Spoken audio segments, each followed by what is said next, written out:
Hi everyone, it's Renee. It's been a little while, so I'm so excited to be here. So I want to have this chat briefly about body confidence and to touch on a few things that I think we all need to have reminders of. I know that I do also, and I just did some adventure traveling around, and it's dawned on me that I've had the opportunity, very luckily, to be in a lot of different beautiful places in the world. And so it's given me this vantage point of seeing different cultures and how people show up in their bodies and the way that we show up with a sense of self and confidence. And so I want to share just a few things. I have 3 ideas. They're kind of broad ideas, but I think they might be helpful. And if you have any questions, jot them down below in the comments and I can answer them, or we can chat a little bit more about them.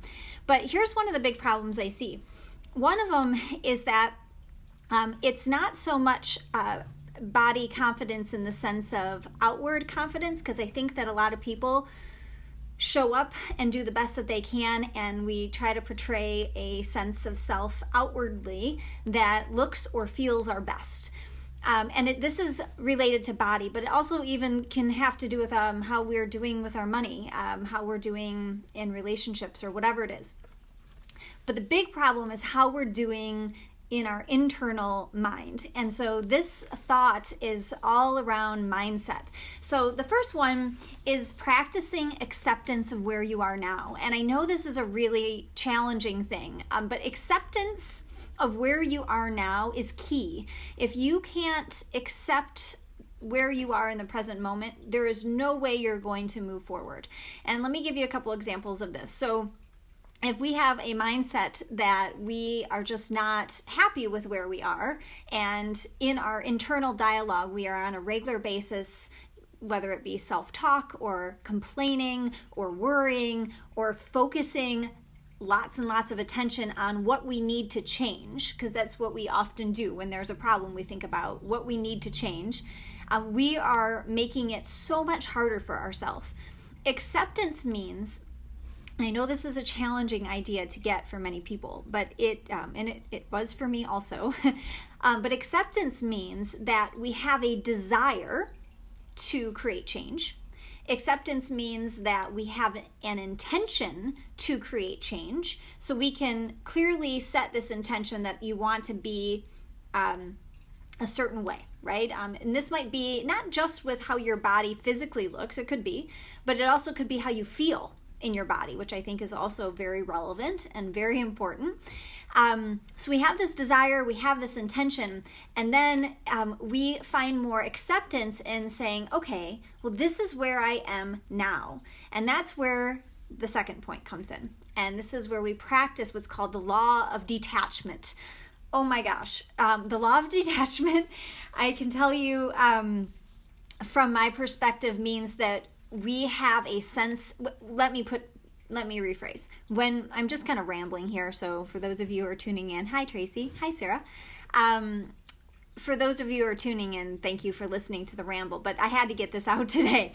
When we are in practicing this law of detachment, it means that we are sourcing a sense of self, a self-confidence. And what that means is that we have a sense of trust. So we can detach from the outcome. We don't need it to be a certain way. When we're not practicing detachment, it means that we are very much in control.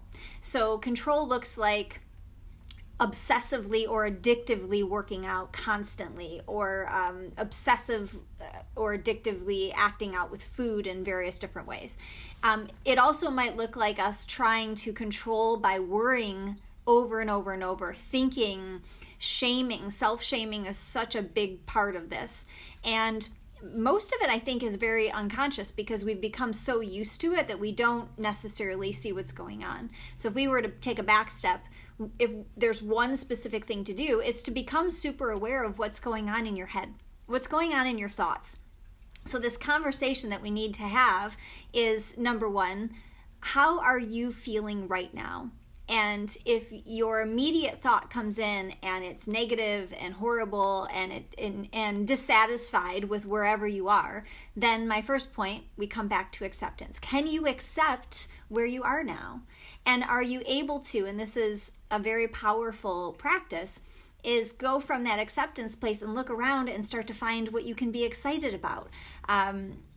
Look for excitement. I mean, you can look for excitement in anything. I literally, before this video, I just went and took my trash out and the sun is shining. And I by the way, just got home from Costa Rica. So I went from like delicious weather to where I live here in Michigan. And the sun is out and it's like 40-ish degrees and kind of nice. And I was smiling and so happy that it was still sunny. And the lady who was walking to her car, who saw me with all my trash bags, she was smiling and she says, "It's sunny." And we just had this moment. We didn't even know each other. And I just think about that there's so much that we can be excited about in these little moments that maybe seem like no difference. But that's where our attention needs to go. So for somebody who might be struggling with how they're feeling in their body right now, if that is you, the biggest advice that I want to give you today is to stop thinking about your body. And I know that seems odd, but if we keep giving all this attention to what's not right, so to speak, or what we don't like, or what's not working yet, then we're actually not in acceptance at all of where we are now.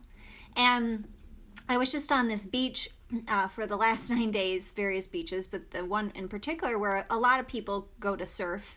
And I share this because people who go to surf are very active and they're in the flow. So they're not thinking necessarily about what their body looks like. They're thinking about the wave. They're thinking about surfing. And so just notice that. That's a great example of not thinking about what I look like, but thinking about how I want to feel and what can I be excited about. Okay, the other thing I wanted to mention, I have some notes over here because I knew I would forget everything that rambled out of my head, is also being able to practice being uncertain. So uncertainty means that we don't know what's going to happen. We don't know. But if you have an intention, and like I said at the beginning, and a desire of what you would like to have happen with the way your body feels, the way your body looks, maybe you're struggling with an autoimmune issue and it's giving you a lot of physical pain. Maybe you want to lose 20, 30, 50 pounds. Maybe you have, just some toning up to do. Maybe it has nothing to do with the external, and maybe you are not necessarily feeling connected or a sense of joy or purpose right now. It could be anything that we could use these big, I will say, mindset/spiritual tools with. But when we can practice being uncertain, it means that we're allowed to not have to know. And this is a really, dare I say, challenging practice, but it's the most important one, because being uncertain means that we get to give up control. So much of our lives are spent trying to control the future, trying to control the outcome, trying to control how we feel. And this is an invitation to everyone today to try your best to look for things that you can be excited about, to look for things that you can feel good about right now, and to find a different level of acceptance of where you are now, because that's the way you'll catapult to move forward. We won't ever move forward if we can't accept where we are now. If you can't accept, I'm squeezing my rolls on my belly that I have, and you might think, well, my body doesn't look like hers. No, nobody's bodies look like anyone's bodies. We are all unique. We all have our own issues. Everyone has something that they deal with.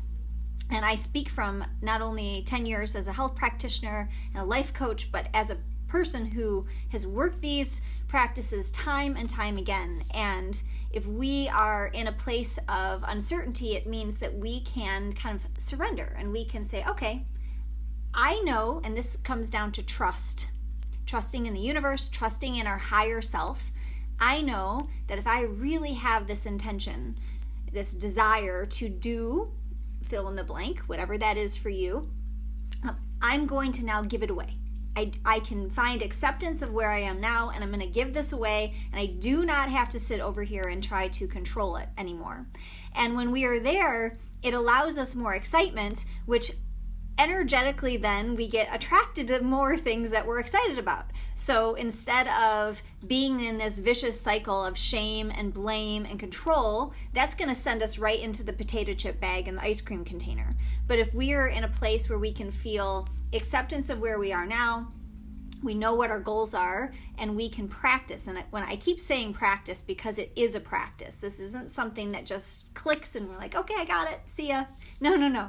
We practice it every single day, almost every moment of the day. We keep coming back to letting this go. I'm going to accept where I am now, and I'm going to let it go. And when we do that, we feel more excited. And then we'll pick up an orange instead of the potato chip bag. And the final point I want to make with everyone too is this doesn't mean perfection when it comes to eating or even moving our body. It just means that we are setting an intention to show up and be different and do different. And so I was just leaving Costa Rica yesterday, and there was a German bakery that our driver stopped at with my son and I. And my son wanted this huge piece of chocolate cake. I totally let him have it, and he really wanted me to try it, and I took a bite of it, and it was so delicious. It's not something I eat that often. I try to avoid sugar, but if I'm going to eat it, I'm going to really enjoy it, and I'm not going to feel 1 ounce of guilt about it.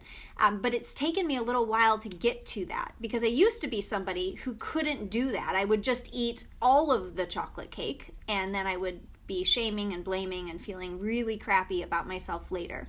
And so I wanted to paint that picture so you can start to see where we grow from here. If you are somebody who was like me and might have struggled with any obsessive addictive food tendencies, specifically around sugar, because that one is definitely a vicious cycle. So just to rehash all of these ideas, I know it was all over the place, but one, most important, practice acceptance. Where are you now? And can you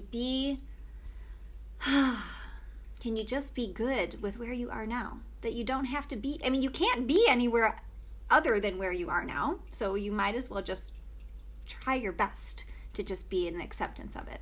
The second point is to practice this law of uncertainty. And what that means is it means our sense of self-confidence is starting to become stronger, because we can trust that we have set an intention, we have set a desire of what it is that we want to do and how we want to show up, and we can now give it away. We can be okay with not knowing. We don't have to control it. And then the last part is, where can we look for more excitement? Where can we seek out gratitude, if you will, or things that might make us happy? So we're taking our thoughts, our mind is being now focused on something other than what we don't want. Because I think that's the biggest mistake most of us make, is we focus our attention on what we don't want over and over and over versus what we do want.